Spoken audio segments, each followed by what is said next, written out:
V Španielsku si z vás môžu na Vianoce vystreliť a v oknách španielských bytov môžete zazrieť jezuliatko. Ak by ste čakali darčeky 24. decembra, môžete byť nepríjemne prekvapení.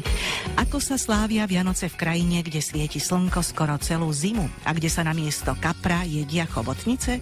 Viac Kristýna Jurčišinová. Ak sa spýtate Španiela, aké vianočné jedlo je pre jeho krajinu typické, s veľkou pravdepodobnosťou vám nepovie nič konkrétne. Vianočné pečivo sa však pripravuje všade viac menej podobne. Typický je najmä turon, teda turecký med. V Španielsku si ho pripravuje každá rodina. Španieli na Vianoce pripravujú aj masapanes, niečo ako pečivo z kysnutého cesta bez plnky. Milovníkov cukroviniek zaujmú aj polvorones, akési mini chlebíky s práškovým cukrom. Na štedrovečernom stole v Zaragoze nesmú chýbať artičoky, ale ani rôzne druhy mesa a morských plodov. Neexistuje jedno typické jedlo, hovorí Daniel Martínez Guillén, lektor španielčiny. V Španielsku nie je, tak ako na Slovensku, jedno fixné menu. Výber v zásade záleží na každej rodine. Aj keď je pravda, že počas Vianoc a štedrého večera chce každá rodina mať na stole to najlepšie. Všetci kupujú veci, ktoré bežne v ich jedálničku nenájdete.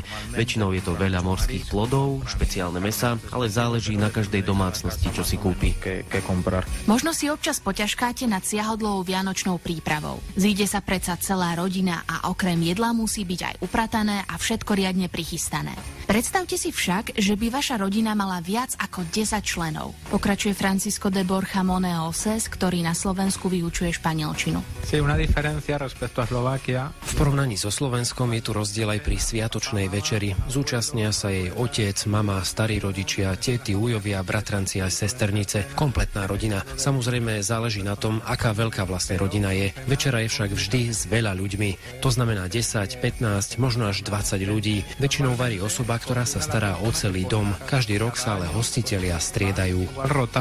Nielen pravoslavní veriaci si zvykli svojich blízkych obdarovať 6. januára. Aj v Španielsku sa tento zvyk zachoval práve v tento deň. Pokračuje Daniel Martínez Guillén.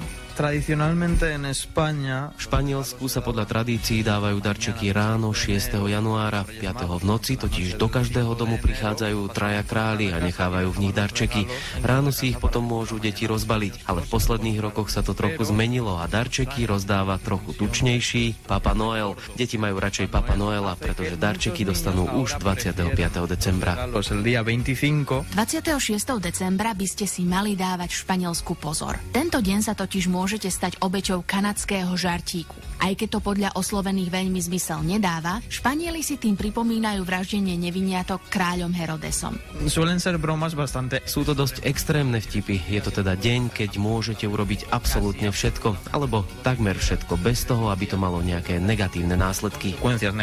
Campana sobre campana y sobre campana una, asómate a la ventana, verás al niño en la cuna. Belén, campanas de Belén, que los ángeles tocan, que nueva me traéis. Dobre spievali, skoro ako Fragile.